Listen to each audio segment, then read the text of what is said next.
Habakkuk chapter 1. The oracle that Habakkuk the prophet received. How long, O Lord, must I call for help, but you do not listen, or cry out to you violence, but you do not save?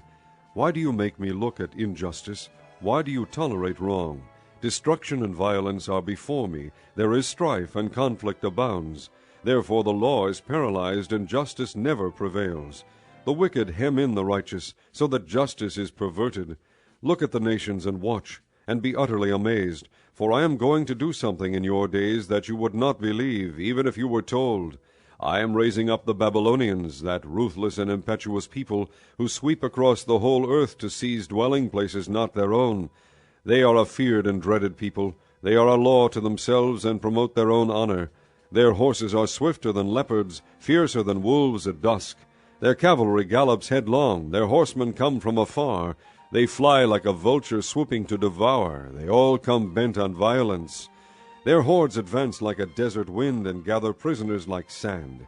They deride kings and scoff at rulers. They laugh at all fortified cities. They build earthen ramps and capture them.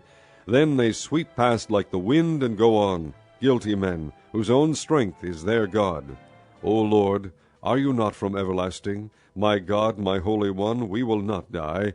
O Lord, you have appointed them to execute judgment. O Rock, you have ordained them to punish.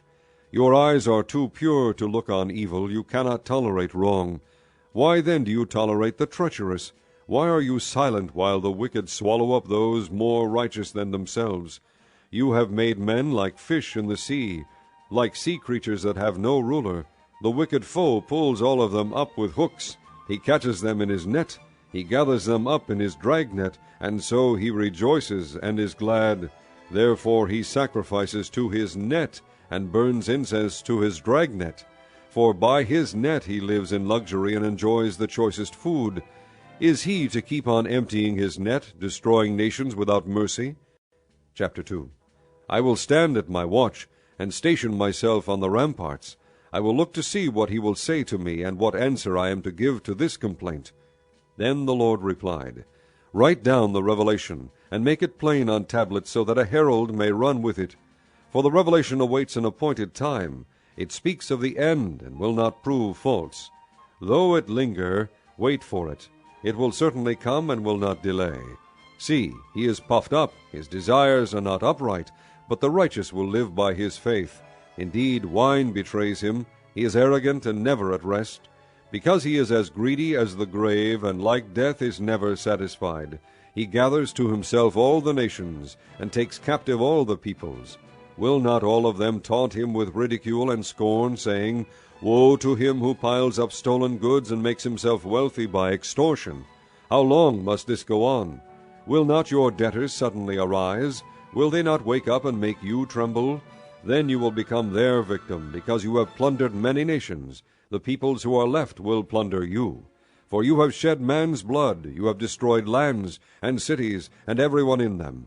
Woe to him who builds his realm by unjust gain, to set his nest on high, to escape the clutches of ruin. You have plotted the ruin of many peoples, shaming your own house and forfeiting your life. The stones of the wall will cry out, and the beams of the woodwork will echo it. Woe to him who builds a city with bloodshed, and establishes a town by crime. Has not the Lord Almighty determined that the people's labor is only fuel for the fire, that the nations exhaust themselves for nothing? For the earth will be filled with the knowledge of the glory of the Lord, as the waters cover the sea. Woe to him who gives drink to his neighbors, pouring it from the wineskin till they are drunk, so that he can gaze on their naked bodies. You will be filled with shame instead of glory. Now it is your turn. Drink and be exposed. The cup from the Lord's right hand is coming around to you, and disgrace will cover your glory. The violence you have done to Lebanon will overwhelm you, and your destruction of animals will terrify you. For you have shed man's blood. You have destroyed lands and cities, and everyone in them. Of what value is an idol, since a man has carved it, or an image that teaches lies? For he who makes it trusts in his own creation. He makes idols that cannot speak. Woe to him who says to wood, Come to life, or to lifeless stone, Wake up. Can it give guidance? It is covered with gold and silver. There is no breath in it. But the Lord is in his holy temple. Let all the earth be silent before him. Chapter 3. A prayer of Habakkuk the prophet. On Shigionoth.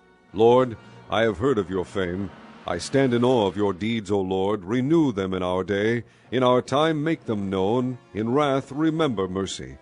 God came from Teman, the Holy One from Mount Paran. Selah. His glory covered the heavens, and his praise filled the earth. His splendor was like the sunrise. Rays flashed from his hand, where his power was hidden. Plague went before him. Pestilence followed his steps. He stood and shook the earth. He looked and made the nations tremble. The ancient mountains crumbled, and the age-old hills collapsed. His ways are eternal. I saw the tents of Cushan in distress, the dwellings of Midian in anguish. Were you angry with the rivers, O Lord? Was your wrath against the streams? Did you rage against the sea when you rode with your horses and your victorious chariots? You uncovered your bow, you called for many arrows. Selah. You split the earth with rivers. The mountains saw you and writhed. Torrents of water swept by. The deep roared and lifted its waves on high. Sun and moon stood still in the heavens at the glint of your flying arrows, at the lightning of your flashing spear.